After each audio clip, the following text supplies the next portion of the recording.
بچه ها ویدیوی قبلی ترکوندین و قلوهوش بچه الان باید 27345 تا TNT بهتره کنیم. اوکی فکر کنم حالا یه نگاه میندازم بچه ها. 10 تا سابسکرایبر گرفتیم که هر سابسکرایبر 27000 تا TNT بود که اگه ضرب در 10 تا که حساب کردم بکنیم تعدادش میشه 270000 تا TNT.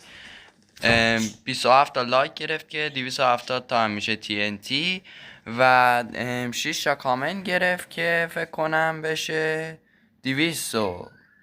آره دیگه 6 تا کامنت هم میشه 75 تا TNT یعنی خود خری که رو هم بشه 270345 تا TNT. برو بریم که بذاریم و بهتر کنیم. لیتس گو.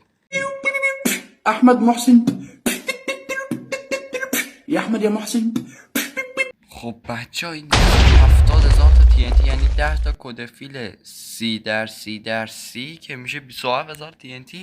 بچه حالا باید 300 خورده TNT بذارم ولی به عشق شما یه 27000 تای دیگه میذارم که 270000 تا با 27000 تا بشه 290 خورده ای 290 خورده هزار تا تقریبا 300,000 TNT به عشق شماها قراره بتره کنیم و دهنمون سرویس شه چون میدونی دیگه این سیستم هم که نی.